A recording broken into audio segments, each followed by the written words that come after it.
The ice cream truck obviously has those little popsicles with the different characters. Yeah.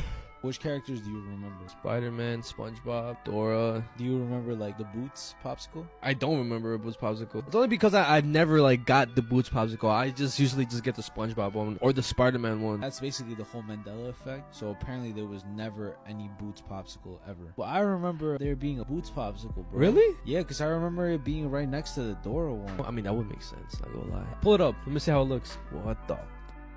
You can't tell me that shit wasn't there, bro. But apparently that shit never existed, bro. Was there ever a Sonic one? Yeah, there was. Right? There's a Sonic one. Was there a Hulk? I think I remember seeing Hulk before. There's a Teenage Mutant Ninja Turtles, Powerpuff Girls.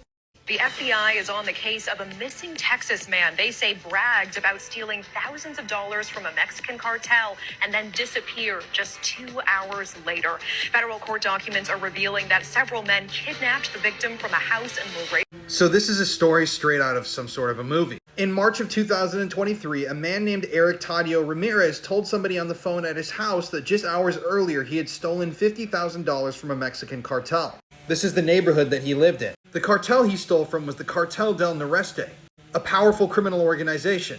And if you know anything about cartels, you don't mess with these guys. Well, just a few minutes after midnight on March 24th, 2023, a pickup pulled up to Eric's house. Men with masks and guns got out, they dragged him into the pickup and abducted him. The armed men then crossed back into Mexico with their hostage in the car, and to this day, nobody knows what happened to him.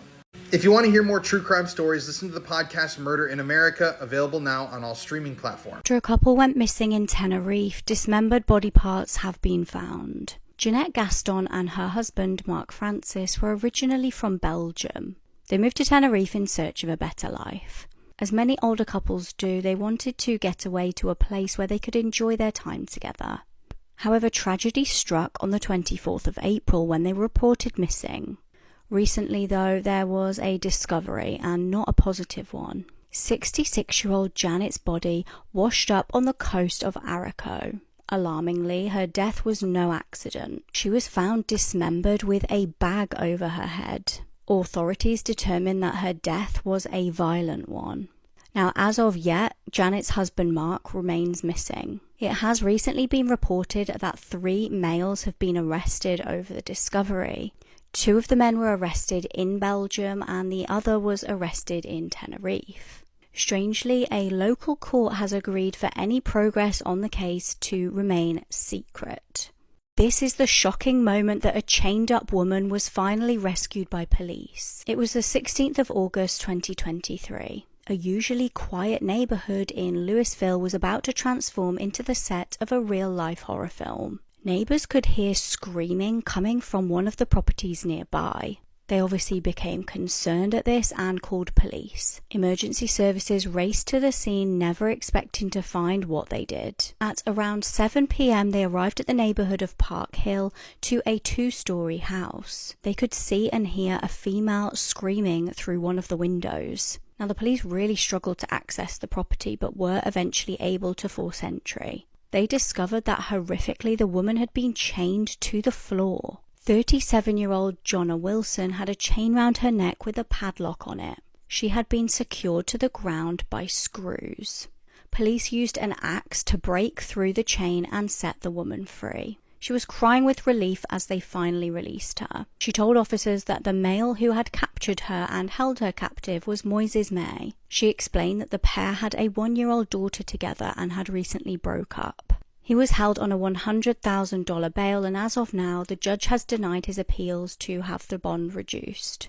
I actually have a story that involves a Nahual. It's people who can transform into their totem animal, whether it be a jaguar, a bear, a wolf. They don't fully transform into it, but they get the same characteristics as that animal. Obviously, a lot of people believe different things. Some people act like guides, good in a way, and other obviously use it for evil. They come out in the night because the energy shifts at night. The moon is fucking probably beaming. It's like the witch's hour, basically. Right? Yeah. My mom, she told me that almost every single night or every other night, there will always be this big black dog that would basically be outside just kind of patrolling, walking back and forth, trying to wait till somebody opens the door. Like I said, this one night my mom's aunt, she woke up to some rustling outside of the house. Keep in mind this is like in the Pueblo and shit. Yeah, so it's dark as fuck out there. Dark as fuck, and she realizes that it's right outside of the door. So she obviously decides to look out the window because she's not about to open it in the middle of the night, and she sees a big black dog just walking back and forth, back and forth, back and forth. And it was known that Nawal was part of that like town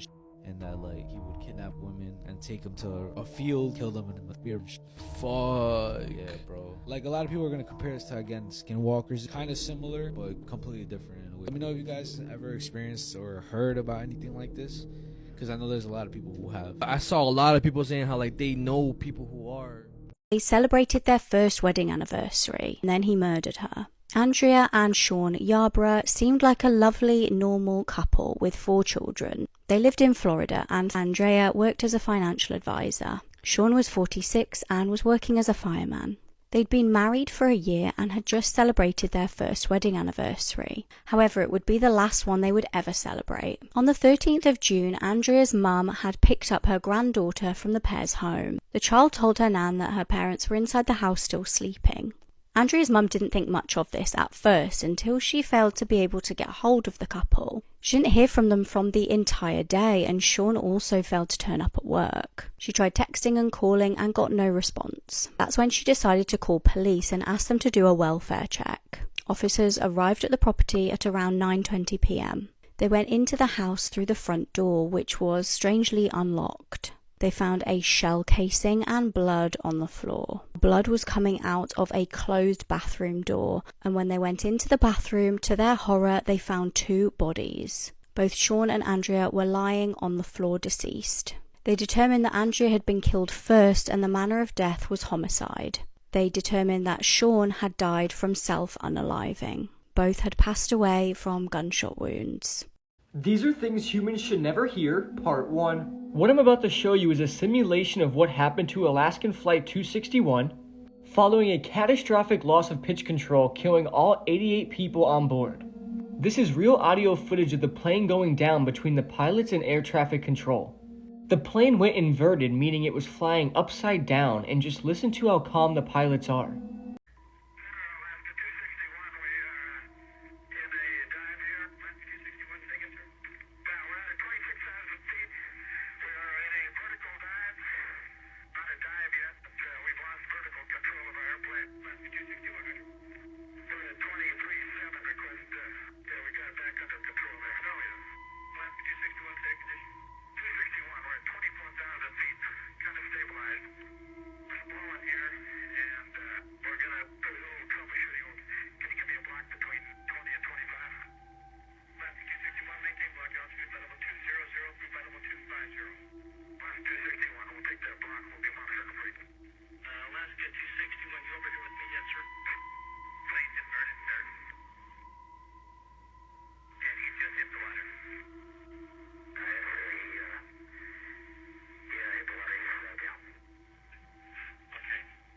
I don't know if you ever heard about this, but Peggy the Cursed Doll. Nah, I actually haven't. So there is at least over 80 counts of people reporting that after looking at the pictures, the eyes of the doll, looking videos of the doll, they report headaches, nausea. Apparently, this is true because it happened to me. What the fuck? I looked into the eyes, and then out of nowhere, I started feeling like I wanted to throw up. I don't know if it's placebo effect. I don't know what it was, bro, but I started feeling mad weird. Also, there were reports of people getting nosebleeds after watching this. Yo, why are we watching this video? And also, there was a British woman who got a heart attack after watching this video. I'm not gonna look. I'm not gonna look, bro. Well, you had to look. I'm not gonna look, bro.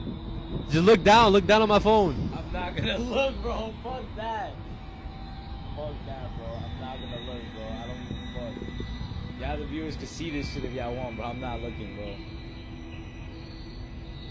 The origin of like the original owner is not really known, or like who owned it first, but all I do know was there was this woman back in 2015 where she went to a garage sale and then she came across this doll and automatically she was drawn to the doll. So she bought it back home, and literally that same night she started getting really, really bad nightmares. It wasn't just a one-time thing, it was a consistent thing where she would have the same nightmare over and over, and it would be really, really horrible nightmares to the point where she would wake up sweating so bad and where she couldn't really breathe. She tried to get the doll and the house blessed by 2 different priests from 2 different churches. It didn't work. Police received a very unsettling phone call, and then the caller hung up. What they found at the house was horrifying. On the morning of the 19th of June 2024, police received an unnerving phone call. The female caller told police that there was an emergency. She then stated sorry before hanging up the phone. She had given them an address in Voluntown in Connecticut, so dispatchers immediately dispatched some staff over to the area to see what on earth was going on. Horrifically, they found a man deceased in the driveway of the property. He was on the floor with visible injuries on his body. Police were actually unable to gain access to inside of the house. Now, they knew that there had been a woman's voice on the call earlier, so they needed to get inside. They ended up sending drones through one of the windows. That's when they made another alarming discovery. A woman was also lying on the floor unresponsive. When they were finally able to access inside of the home, she was pronounced dead. Now, after speaking with neighbours, the police were able to determine the fact that the pair appeared to have been living together. The actual relationship between the two, though, is at this point unknown. Officers have no idea what the pair's cause of death was, or if there was somebody else potentially involved. We still also don't know whether the female caller that the police got the call from was the deceased female in the property. Investigators now have the tough task of figuring out what on earth went on. This one is called Los Clones. The clones? Yeah, basically Los Clones was a Mexican television program that aired on TV Azteca. It's without a doubt one of the most strangest, mysterious forms of lost media. There's like so little information known about it, and only because the show was only aired for like about 2 weeks to like a month before it got completely cut. Certain people were saying how maybe it's because of how the dolls that were used in the show looked. Were creepy? And kids that had been traumatized with the show and stuff. So basically the show had these puppets parodying famous people at that time. It could be artists, Mexican actors, politicians, and what made it creepy was that the puppets had these exaggerated facial features. For anybody who's scared of dolls, it will give you like a creepy feeling. I have that feeling, like I hate the way dolls look. Like anything that looks human and shit and is not, bro. Especially dolls with the creepy eyes. But let me know, guys, if you guys remember this show. Some people remember it like a fever dream, or people just having nightmares about it because of how scary and creepy the dolls look. Oh my gosh, I don't want to see, bro. Bueno, tal vez te hice la nariz I can't watch this, bro. Pero si no Why? podré cepillarla como le hicieron a tu papito. El lápiz labial invisible y el palillo de dientes con energía solar. ¿Quieres hacer el amor esta noche? Respuesta equivocada, cariño. That shit just made me feel mad weird, bro. Yeah, bro. People say it makes them feel uncomfortable, bro. OD, like, you know that fight or flight feeling? Yeah. That shit's activated right now. Like, I feel weird. Credit to Senna for discovering this, because I've never knew about this shit. This girl was raised by stray dogs, and what happened to her is absolutely shocking. Have you ever wondered how you would have turned out if you weren't raised the way that you were? I remember seeing this case on TV at a really young age, and me and my sister being so disturbed by it. Oksana Malaya was born in 1983 in Ukraine. She was a completely normal child when she was born. However, unfortunately for her, she would not be lucky enough to have a normal childhood. When she was 3 years old, her dad's alcoholism reportedly spiraled out of control. It's reported that her parents would lock her out of the house with stray dogs. She was extremely neglected by those who should have been taking care of her. As a result, when she was found by authorities at the age of 7, she was completely unrecognizable.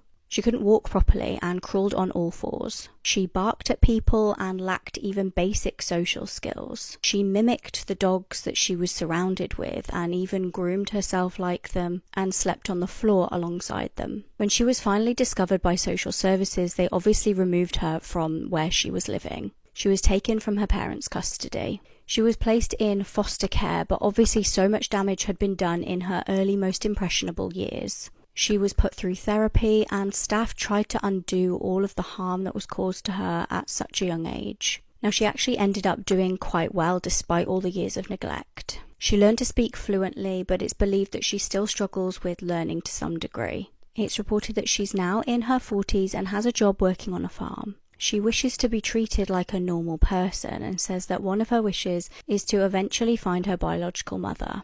However, coined the phrase, "You can't make this stuff up," might have known the story of real-life boogeyman, Albert Fish. A slight, elderly man with grey hair, no one suspected the kindly single father of being sadistic child murderer and cannibal. Real La Matabellas. Her name was Miriam Yuki Gaona Padilla. She was a woman who posed as a plastic surgeon in Guadalajara, Mexico. Oh no, she's botched. A little reason why she looks like that is crazy as well. So back in the day, she was like a stripper, and she ended up getting involved with like dangerous people, including her boyfriend, who was a drug trafficker. And one day, they ended up getting doused with like gasoline and basically lit on fire. Her boyfriend ended up dying, but she just got like really, really bad burns. After that, she just disappeared. So a couple years later, she ends up coming back. Obviously, you could tell she got plastic surgery done. After that, she ended up opening up her own medical office, providing people services of plastic surgery for like a really, really good price, a cheap price, the natural way, no surgery done, and fast results. She would say that she would inject collagen into the patients. She got so known and so popular to the point where she would go on tours to different countries. People from Europe would come over to Mexico to get work done by her. United States people come over to Mexico to get work done by her. So it's estimated over 100,000 patients that she worked on. When the patients started reporting some problems, some of them started forming some lumps, she started gaslighting them, saying how, oh, it's normal, it's part of the procedure, I went through the same thing. But eventually it just got worse and worse and worse, to the point where people's skin would turn black, their skin would peel off. They ended up going to the doctors, and they ended up telling them that they got car oil injected into them, industrial oil, vegetable oil, anything that you wouldn't really want inside your body. I actually have some pictures of the patients as well. Yo, I don't want to see this. I'm sorry, bro. Imagine spending Christmas morning with your mum, not knowing she'd been murdered and was dead the entire time. It was 2011 in stunning Anaheim, California. One family was having a seemingly ordinary Christmas morning. The children were all unwrapping presents, excited for the festivities. The family had actually just welcomed a newborn baby just 7 weeks prior. However, on closer inspection, this Christmas was just about the most disturbing Christmas you could have imagined. The children of William Wallace and Zazel Preston felt like something was wrong. Their 26-year-old mum was sat on the sofa with sunglasses on, which was odd. She was also a lot more quiet and lifeless than usual. The children asked their dad, 39-year-old William, what was wrong with mum. He chillingly replied, she got drunk and ruined Christmas.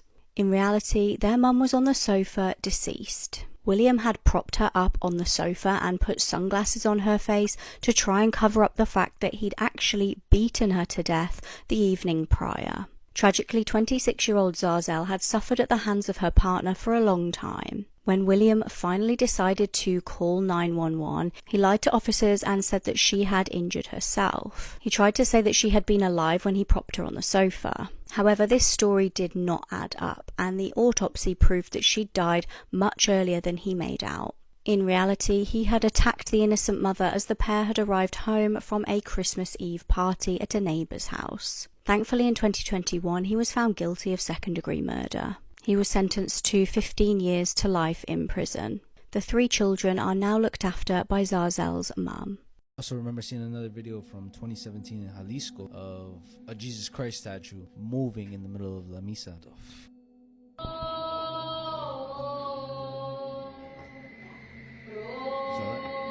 You saw it? It's quick, it's in the beginning. Oh, yeah. So, I mean, like I said, I don't know how people want to take that kind of like a miracle in a way. Yeah. Or other people, you know, say it's like supernatural, creepy thing. It is paranormal, though. Of course, yeah. At the end of the day, bro, because if you see a statue or anything that's not human move, it gives you a little bit like of a... Catches you off guard. But what it reminded me of was a movie. Oh, okay. It's a very, very old movie. It's a vintage movie that I watched as a kid. It's called Marcelino Pan y Vino. I've never seen that. So what the movie is basically about is this little boy, he's an orphan. His name is Marcelino, right? He gets taken into this monastery with all the Catholic and religious monks. And obviously he's a kid, bro. So very mischievous. And one day he sneaks into the attic of the monastery. Okay. And he sees a giant crucifix of Jesus. And he starts talking to the statue. And eventually, over time of the movie, the statue starts talking back to him. What the fuck? Having regular conversation with him, saying like you shouldn't be bad and stuff. At the end of the movie, sometimes true for stranger than fiction. The case of Richard Trenton Chase is a story which even the most depraved horror writer would struggle to create. Over the course of 4 weeks spanning across 1977 and 1978, Richard Chase took the lives of 6 innocent victims in Sacramento, California. His murders gradually progressed in violence, beginning with drive-by shootings and culminated in acts of cannibalism. Within seconds of this video, 7 people would be dead. And many people regard this as one of the worst freak accidents ever. And whatever you do, don't look up the video. This tragic event happened in 2021 in Bolivia at a university. The incident occurred in the financial sciences part of the building. And I could be wrong, but I believe this is 4 stories high. It happened around 8 a.m. and all the students you see packed here were actually protesting. And as you can see, there is a lot of people here, and all of a sudden, the railing bends and then completely falls off, resulting in a bunch of people just falling, and you can see this all on video. Right when the railing broke, one girl got insanely lucky. As she was about to fall, 2 people grabbed her by the ankles and caught her from falling. She was centimeters away from death, and she survived, but sadly, 7 other people could not say the same thing. As the railing broke, 7 people tragically fell to their death. And in the video, you can see them falling and screaming and then just splatting on the ground. It's extremely disturbing, and I obviously cannot show it here on TikTok. 3 or 4 of the students were pronounced dead at the scene, and the others were pronounced dead later on at the hospital. I haven't seen any updates since this, and I don't know if there's been any legal issues or lawsuits. All we know is that 7 people died in a horrific accident that should have never have happened. If you do decide to go watch this video, I do have to warn you, it is pretty disturbing. But nonetheless, this is just such a sad situation because all of these students were extremely young with their lives ahead of them, and suddenly their lives were taken from them in a disturbing accident. May they all rest in peace, and this is just awful. These are the most disturbing things ever live streamed. In 2016, 28-year-old wingsuit pilot named Armin Schmider decided to take his fans along on a base jump from a mountaintop in Switzerland. In his live stream right here, you can see him excitedly getting his suit and equipment ready. And he even says, "Today you fly with me." But he could have never have known that he was about to provide a first-hand POV of falling 5,000 feet to his death. After he concluded getting everything ready, he ominously waved goodbye to the camera. He stuffed it in his suit while still filming, and then he jumped from the mountaintop. For a while, you only hear the rustling sound of the wind and the suit, but then the followers were greeted with the sound that they never expected. Armin gained superstar status when he made a risky but successful jump that garnered over 13 million views on social media. Soon, he had a pretty big following that loved tuning into his adrenaline-inducing content. But they would have never have guessed that one of his jumps would be unsuccessful. The sound of the wind was then interrupted by a blood-curdling scream, and then you hear the sound of impact. The video fell silent with the exception of the eerie sounds of bells ringing, until you hear perhaps one of the most disturbing sounds ever. It sounded like deep labor groans, and in reality, what we were hearing was likely agonal breathing, which is a reflex response to the brain not getting enough oxygen. Typically during cardiac arrest, it's not a signal of suffering, and people are often unconscious when it occurs. But nonetheless, it's still extremely upsetting to hear. I wouldn't recommend watching the live stream or listening to the audio because it really is unsettling. You literally witness a man smiling and having the time of his life, and then minutes later, it all ends so quickly. Rest in peace to Armin Schmider, and this death is just truly awful. Video that was surfacing throughout the internet and shit, and it was about a jinn who had interrupted a conversation on live TV. Oh, okay. So live show where people call in and basically just ask questions and stuff. But this specific show is a Muslim show. So it's not related to no spiritual stuff or no like scary stuff. It's mainly focused on Islam, Muslim beliefs and stuff. And people call in to speak to the sheikh. Okay. I don't really know how to pronounce it. And his name is Abu Muhammad. A woman calls. At first it's a regular like conversation and shit. But then stuff starts getting weird. Allah's name on the left leg. Also on the edge right now. Let's keep watching. I'm sorry, I can't speak now. بسم الله والصلاة والسلام على رسول الله. اللهم لا سهل إلا ما جعلته سهلا. Give her the power to continue her speech, Ya Allah. The visa, one front of my pillow, oh one my to God, carry with me. Who created you and why?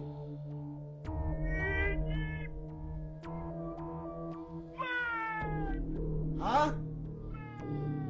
She ended up saying Baal? B-A-A-L, the fucking demon? What they're saying that was a jinn, which it's not a demon, it's not an angel or anything like that. It's just another spirit that could choose whether it wants to be evil or whether it wants to do good.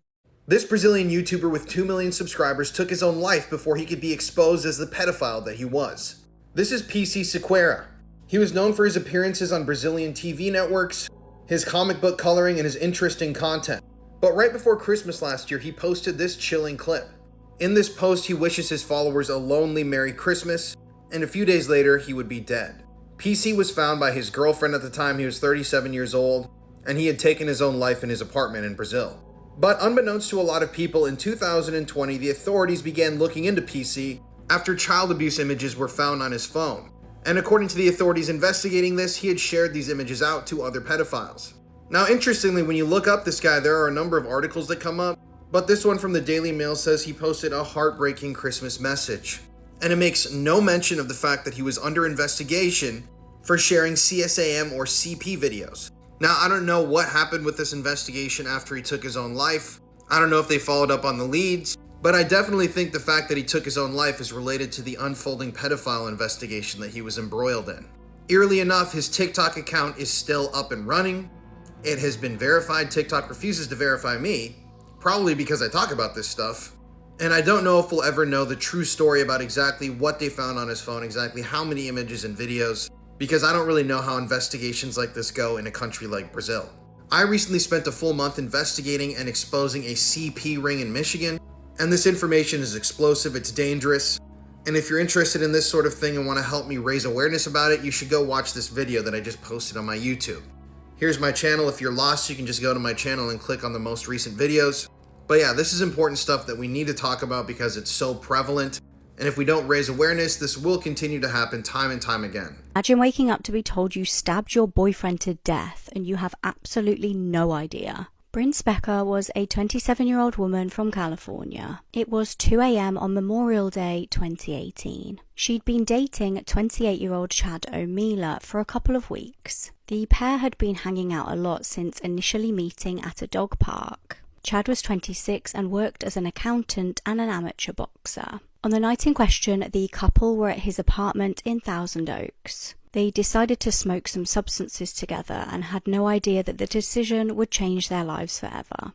Bryn is said to have gone into what is called substance-induced psychosis. She ended up doing just about the most horrific thing you could imagine. She grabbed a knife and stabbed Chad in a frenzied attack. She ended up stabbing him over 100 times. She was reportedly screaming hysterically while stabbing him and herself in the neck. She then, and trigger warning here for animals, she then stabbed her pet dog, an Alaskan Husky. Emergency services raced to the scene and there was blood absolutely everywhere. Bryn was still screaming and officers had to hit her with a baton and also taser her in order to get the knife out of her hand and subdue her. Her boyfriend Chad was pronounced dead at the scene. Bryn was rushed to hospital where she underwent life-saving surgery. When she regained consciousness, she had no idea what had happened. She was told she had killed her own boyfriend and also stabbed her dog. Thankfully, her dog did survive the attack.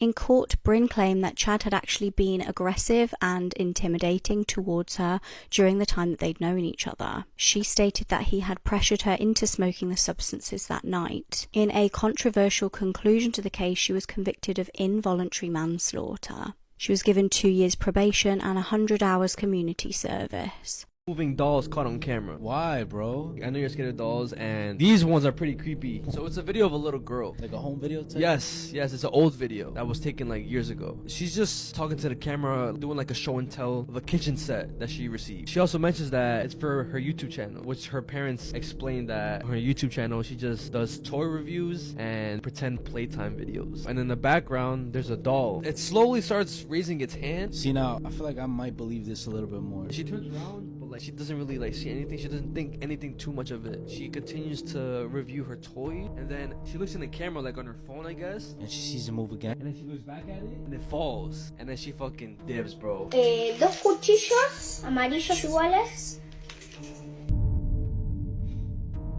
Después las tacitas. Tengo esta tacita rosita Y esta tacita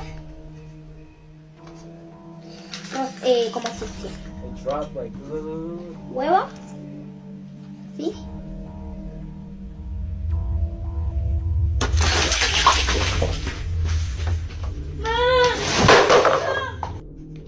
And it's not staged, bro, because the shit started falling, bro. She was out of that bitch, the way she reacted and stuff, and I feel like it's hard for a little kid to act. I feel like you can tell whenever they're acting, or like when they're being forced to do something. She was enjoying herself. This woman shot her husband because she caught him watching porn. This is Patricia Hill, and she was a deeply religious person. She taught at a Sunday school for a local church and was married to Frank Hill for 17 years. But a huge issue that the couple faced was Frank's use of pornography. Even before their wedding, Patricia found videotapes and magazines at Frank's place. And for Patricia, pornography was unacceptable.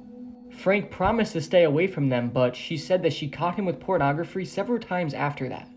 And in June 2018, Patricia said that she noticed a subscription for a porn channel on their cable bill, which she immediately canceled. When she came across the same charge the next month, she confronted Frank about the pornography. It was at this point that things took a turn. Patricia later told the police that she asked Frank to leave, but he didn't. She stated that she kicked the table, knocking some of his things down before coming back to the house, where she went to the shed and grabbed a .22 caliber handgun and shot Frank in the leg and another time in the head. Patricia then called 911, admitting to shooting and killing her husband. Now, what I'm about to show you is the 911 call made by Patricia Hill after shooting and killing her husband. Yes, I need a police and ambulance out to... My husband's been shot. Who shot him, ma'am? I did.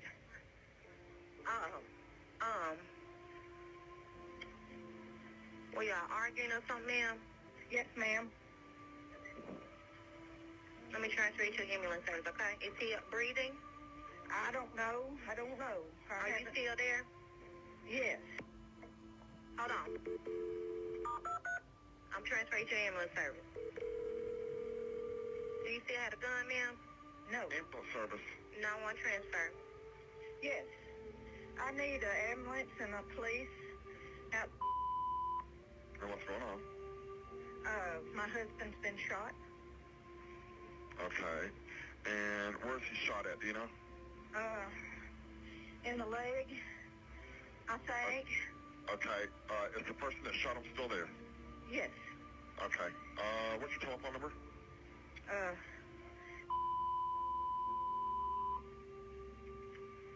All right, Mecca. I got him on the way. All right, let us know when it's secure. All right. This is one of the most disturbing news stories I've read in a long time, and I feel like nobody's talking about it. So this is 46-year-old Marius Gustafsson, otherwise known online as Eunuch Maker. Recently, he was sentenced to a lengthy term in prison because of what he was doing on the dark web. You see, Marius ran a website called Eunuch Maker. This is a screenshot from the website. And if you paid a certain amount of money, you could get access to all the files on the website. But what were these files, you ask? Well, I'm going to read this to you. It's extremely graphic, so listener discretion advised. Apparently, Marius was involved in illegal surgical procedures that he was videotaping and photographing that included castrations, the use of clamps to crush balls, PP removal, the freezing of limbs, and administering electric shocks to a 16-year-old boy. Sorry I had to censor some of those words, but this is just too graphic. Keep in mind, while he was removing these body parts from the willing participants, he was videotaping this and oftentimes live streaming it to paid subscribers on his website. Over the course of 4 years, through his website, The Eunuch Maker, Marius actually took in over £300,000, and he had 22,841 paying subscribers. How unbelievably disturbing is that? But Marius wasn't running this whole thing by himself. He had people that worked with him to carry out these procedures, and people that actually approached him after watching some of his content wanting him to perform a procedure on them. Eerily enough, the videos Marius were producing first started out with a low production value, but according to the government, as he started making more and more money, the videos were filmed with an even better camera, lighting, and they even had a professional look, feel, and edit to them. Keep in mind, these were videos of him performing illegal castrations and disturbing, extremely gruesome surgical procedures. So, to carry out these procedures, Marius and his gang used things like kitchen knives, surgical scalpels, and even implements and tools designed to be used on livestock. This is actually one of the knives used in one of his videos. And after the procedures, the victims would be left writhing in pain and would be forced to go seek medical attention. Now, I'm sure that the rest of these people in Marius's association are going to get prison time themselves for helping carry out these procedures and making money off of them. But yeah, this is truly disturbing. I mean, this guy from the outside would look like a very normal kind of happy gentleman. But it's always in the darkest corners of the human mind and the internet where these dark deeds are carried out. If you want to hear more true crime stories, listen to the podcast Murder in America that I co-host with my wife Courtney. It's available on all streaming platforms. Hypnosis of Eugenio Derbez. You know who Eugenio Derbez is? Yeah, of course. Famous actor. Familia Peluche. Instructions not included. This hypnosis was considered lost media for a really long time. It wasn't until 2020 when someone recovered it and posted it up on YouTube. And basically the whole premise of the clip was Eugenio Derbez was on a broadcast, a Televisa broadcast for the 2006 World Cup. And he was basically going to be hypnotized by a man named Tony Camo. Eugenio was made to believe that he was 15 years old, and the only reason why was because the crew told Tony Camo that growing up, Eugenio was a very, very shy kid and a nervous kid, so they wanted to see him act that way. What the? Yeah. And Eugenio was told to tell a joke in front of everybody, which led him to have a panic attack. He ended up covering his eyes and basically crying. Let me know if you think if it's legit or if it's fake, because there's a lot of people still to this day that say it's probably fake because obviously Eugenio Derbez is like a good ass actor. He could easily just act like that, and a lot of people saying it's real because of Eugenio Derbez's body language, the way his face looks. It wasn't normal. Duerme, ahora tres. Usted, venga. ¿Usted cómo se llama? Eugenio. Venga para acá. No, yo prefiero no hacerlo. No, usted quédese aquí. No, yo prefiero no hacerlo, por favor. Le dice ahí Luis. ¿Qué pasó? Al final del chiste, Eugenio. You see his pants? He pissed his pants? Yes. Pedophiles are everywhere, and this story just shows that.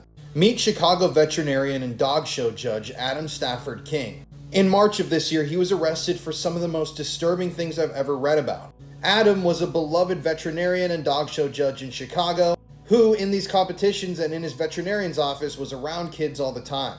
The investigation into Adam started in October of 2023, when the FBI busted a guy dealing CP in New York City. This guy told investigators that he had been chatting with Adam on a dating website called Scruff and on the messaging website Telegram. And the guy told detectives that Adam had sent him multiple videos of CP or CSAM. Now, after that guy was arrested, the FBI agents actually took over control of the man's account, and they continued to chat with Adam. According to investigators, Adam's online handle was Perv Shy Guy, and he wrote that he prefers children under the age of 10. According to the charges on his profile, Adam wrote, 0 to 9 years old, my fave, boy and girl, though prefer boy.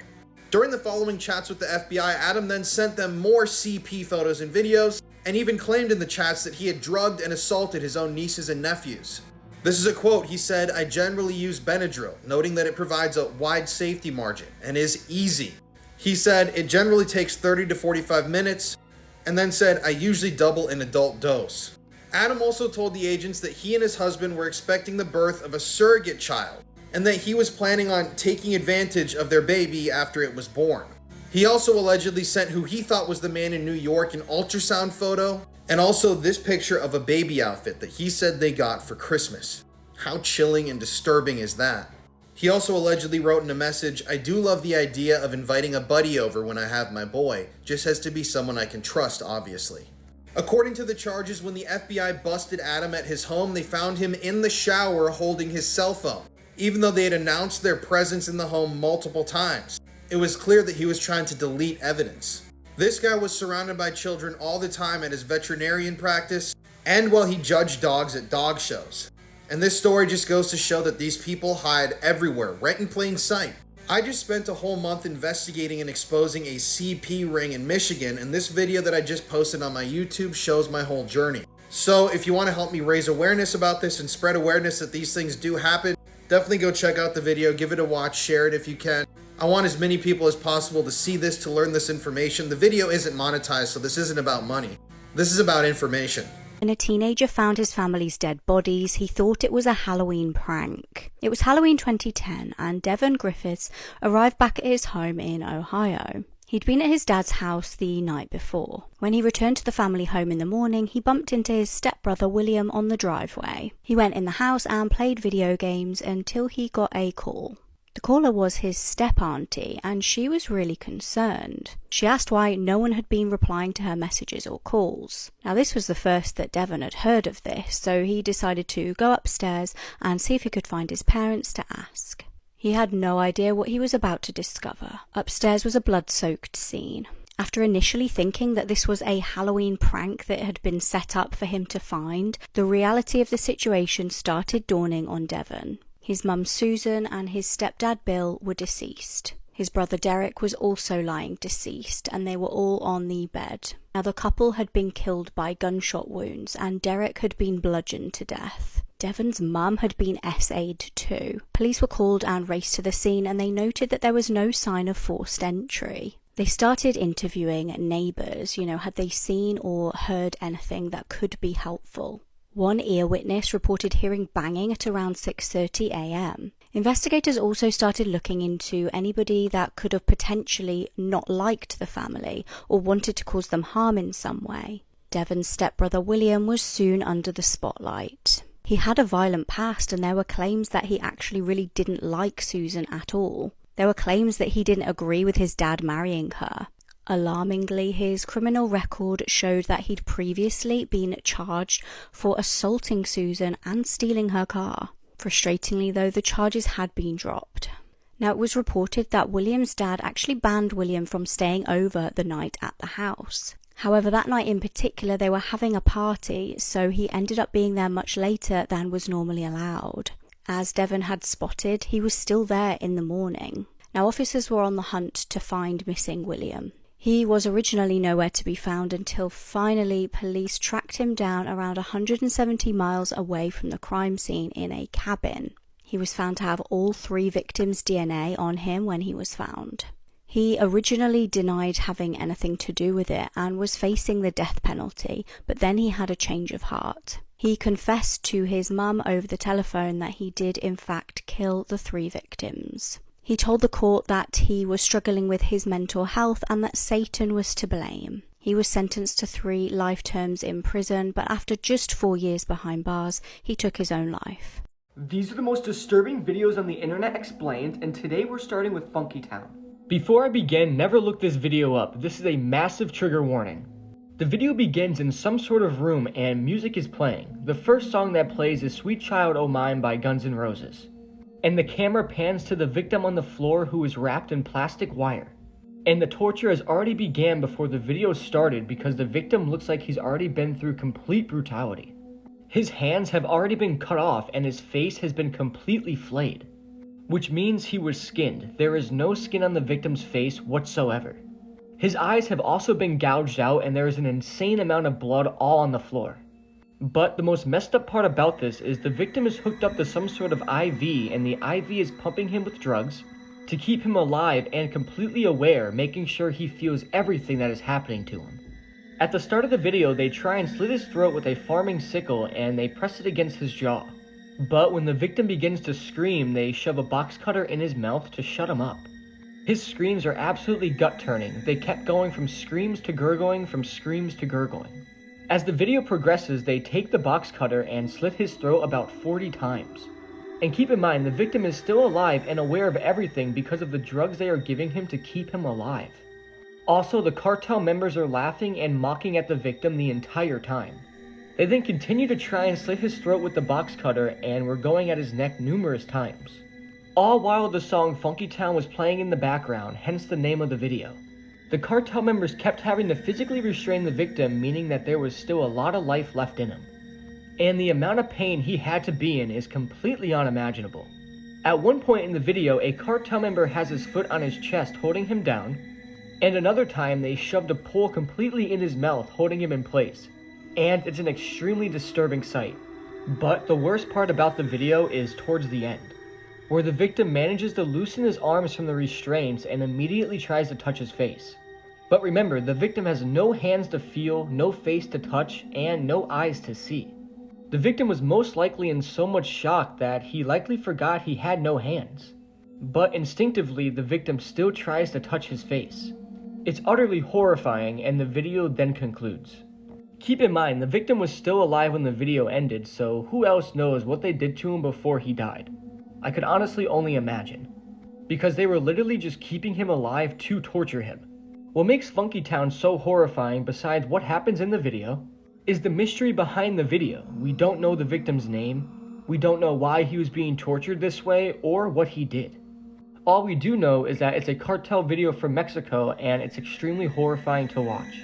You can make an argument that nobody has ever been tortured this bad in history.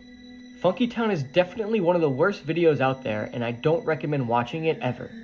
But if we're doing a series on the most disturbing videos on the internet, well, Funky Town must take the first spot.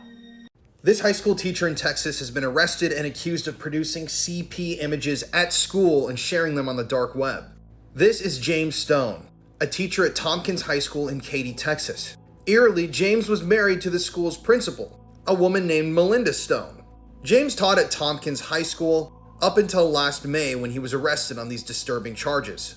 James got onto authorities' radar when they discovered that someone from his IP address was sharing child abuse images on the dark web. They then tracked this IP address to James's home, and they executed a search warrant, and what they would find is unimaginably disturbing. James had hundreds of images and videos depicting CP or CSAM, and he also had a library of his own material that he had recorded over the years. According to investigators, James would snap pictures of children while he was out in public, at places like swimming pools, at beaches, and yes, he would even take pictures of his female students in his high school classroom. According to investigators, James then shared these images across the dark web. Typically, pedophiles will do this so that they can access more CP. Websites will ask pedophiles to provide some of their own material before they get access to theirs. And James had a whole library of images and videos. Immediately after his arrest, James's wife Melinda wrote a letter to the school district saying that she had immediately cut ties with her husband and had no idea that he had been doing this for years. But allegedly, according to investigators, James told police detectives that he had been looking at this stuff for his entire adult life, meaning that this guy was a career pedophile. Who knows the type of stuff that he accessed on the dark web? And this is something we see time and time again. Pedophiles like James Stone worm themselves into institutions like public schools, the foster care system, summer camps, and they try to get themselves as close to children as they possibly can. I can't imagine what it would be like to be a student when this news came out, knowing that they had potentially been photographed by their creepy teacher. But I hope they give this guy the maximum sentence that is possible for these charges. And this is just another disturbing side note. And doing this research, I mean, these things just happen so often, I don't really know what we can even do to stop it. I recently spent a full month investigating and exposing a CP ring in Detroit, Michigan. The video documentary is on my YouTube channel now. Please help me share this out and get people watching this so that we can expose these people. The video is not monetized. I'm not making any money off of this. I'm actually taking a loss because of the money it cost to produce this film. But this is really important stuff, and it's really important to raise awareness about this. So yeah, if you go check it out, just search that on YouTube. This YouTuber was murdered by her own father in an honor killing. Tiba al-Ali was originally from Iraq but moved to Turkey in 2017 at the age of 17 and has lived there for the past 6 years with her boyfriend. While she lived in Turkey, she began a YouTube channel and blogged her life and managed to gain around 34,000 subscribers. But even though Tiba seemed to love her new life, her father back in Iraq was not too happy with her decision to leave and not come back. And on January 2023, she went back to Iraq to attend an event and see some of her family, but while she was there, her father kidnapped her, drugged her, and then strangled her in her sleep. He later said that he did this to wash away the shame she had brought to the family. He eventually turned himself in, but apparently he won't be serving much time in prison. And this is because the penal code in Iraq allows judges to impose lenient sentences on people who kill for honorable motives. Okay, so Kanye West might actually be a clone. Okay, so we all know how Kanye has been in the news for a while now, but not too long ago, he disappeared for a while and came back looking completely different. Just look at this photo. He looks like two different people. He really doesn't even look like Kanye anymore. Kanye also said if he ever disappeared and came back and was acting different, it's not him, and that's exactly what happened. How could somebody be everywhere to nowhere so quickly? It's all a little too sketchy, and here's the video of Kanye saying if I disappear and come back, it's not me. have you got to say to people not trying to cancel you? You can't cancel him. I'm here. That's right. We're here doing a big. We ain't going nowhere, baby. We've been here for years. If I ever went anywhere, we know why. You understand what I'm saying? So we here. Exactly. Kanye, any words on Bitcoin? Forget paparazzi. Let's get bodyguard. Killed my great-grandmother for $155 when I was only 13. I'm Antonio A. Barbeau, and with my friend Nathan Pape, we planned to kill my great-grandmother in order to steal her money. I asked my mother to drop my friend and me off at my great-grandmother's like every weekend, but this weekend my intentions were different and I had brought an axe. When we arrived, we tried to enter quietly, but she saw us, so we acted normally and she invited us into her home. Once inside, without hesitation, the moment she turned around, I hit her 27 times with an axe. She tried to defend herself as best she could, but as she was old, she didn't have enough strength and didn't succeed. Once finished, we left her body in the garage and stole jewelry and money to buy drugs and pizza. But unfortunately, 2 days later, my grandmother found her mother's body in the garage. It didn't take them long to deduce that it was us, so they arrested us and sentenced us to life imprisonment. Tell me, would you do something like that for money? I rage quitted at a professional esports tournament and shot 2 people to death. I'm David Katz, and here's my story. I was a 24-year-old professional Madden player from Baltimore, Massachusetts. I was extremely good, and in August of 2018, I went on a trip to Jacksonville for a tournament. In 2017, I embarked on a professional playing career, and over the course of the next 3 years, I amassed a substantial fortune of $10,000. The Jacksonville tournament commenced in the morning, and unfortunately, things didn't unfold favorably for me this time. I played a few matches and lost every single one of them. I couldn't believe it. I wasn't used to performing so poorly. I was eliminated from the tournament and had no chance of winning. Fueled by anger, I declined to shake hands with the other competitors and decided to leave. I grabbed one of my handguns that I had taken with me to Jacksonville and walked back to the venue.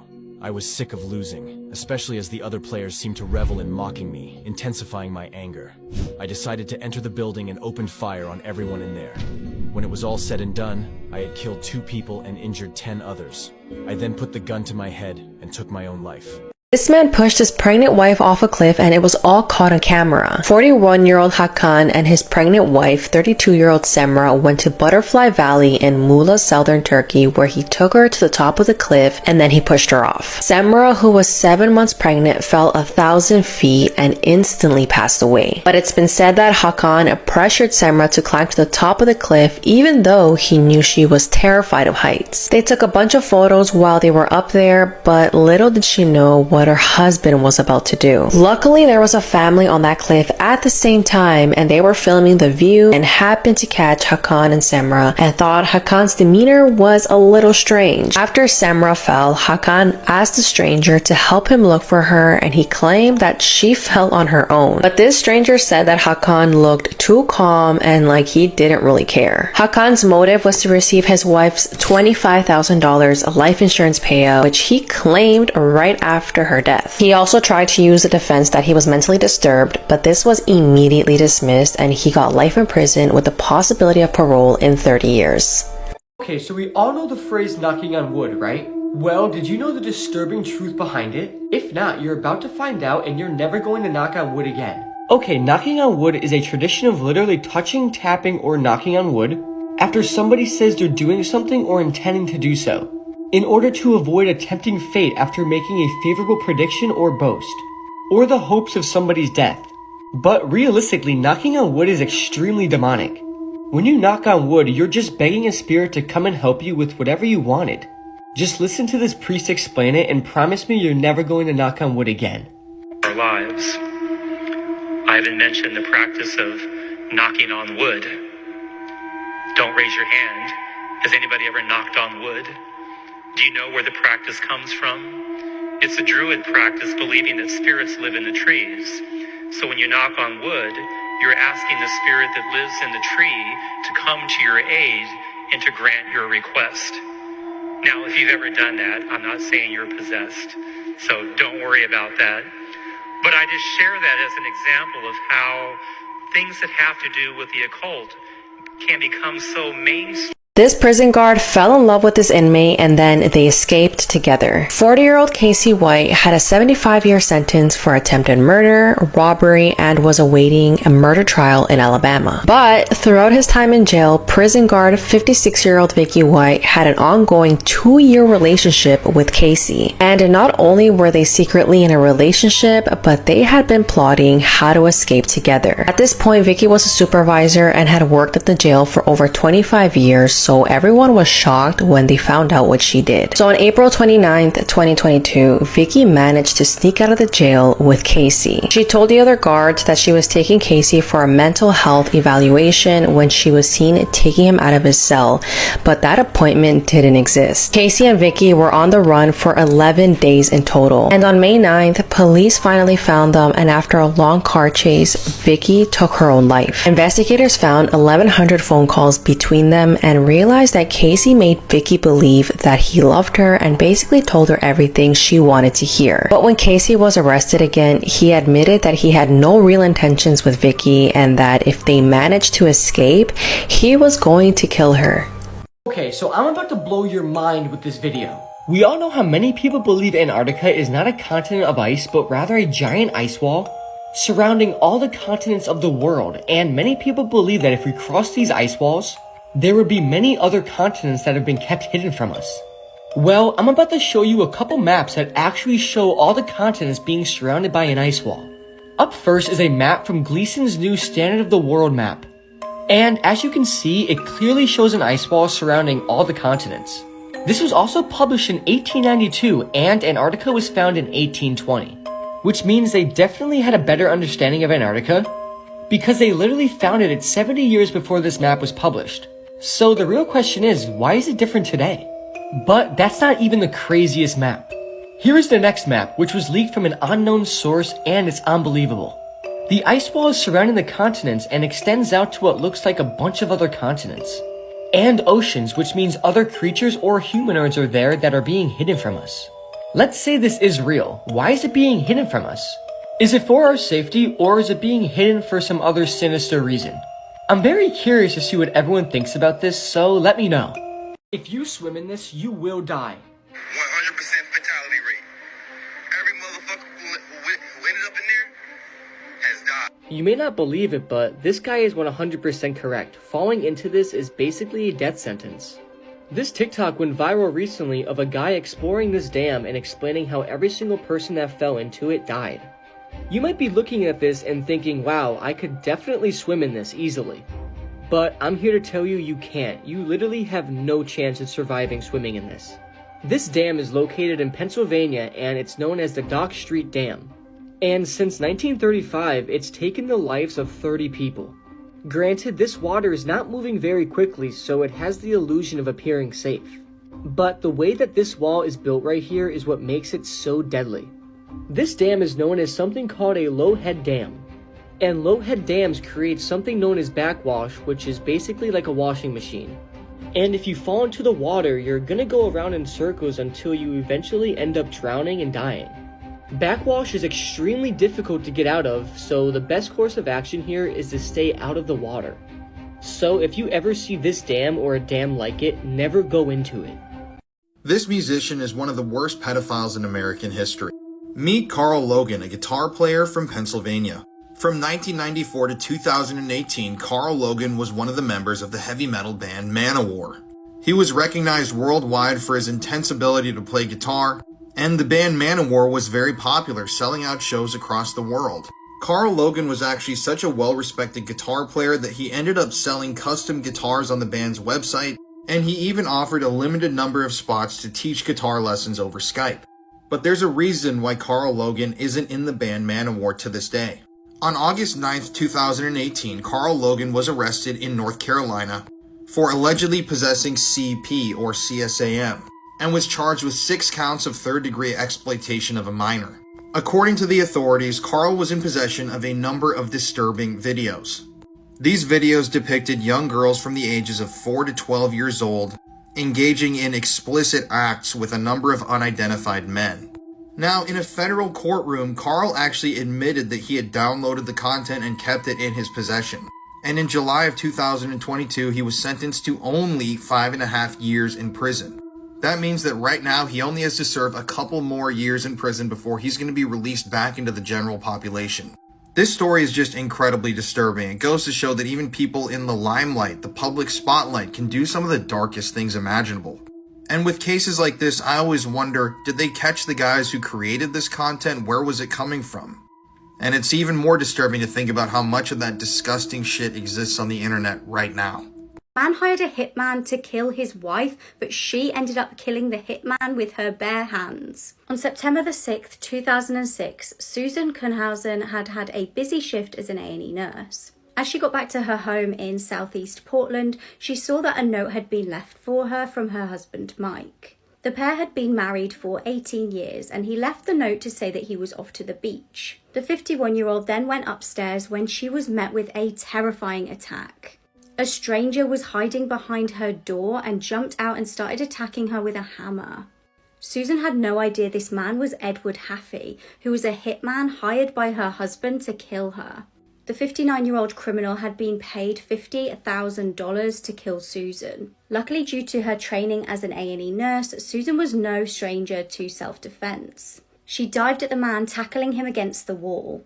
She described her adrenaline going into overdrive, and she knew this was a fight for her life. She wrestled the hammer off him and struck him in the head. She screamed at him, asking who sent him, but he wouldn't reply. She ended up grabbing him by the throat and strangling him. She then describes panicking and running to try and escape. However, as she tried to flee the house, Edward grabbed her again and started punching her in the face. She decided to bite him in the arm in case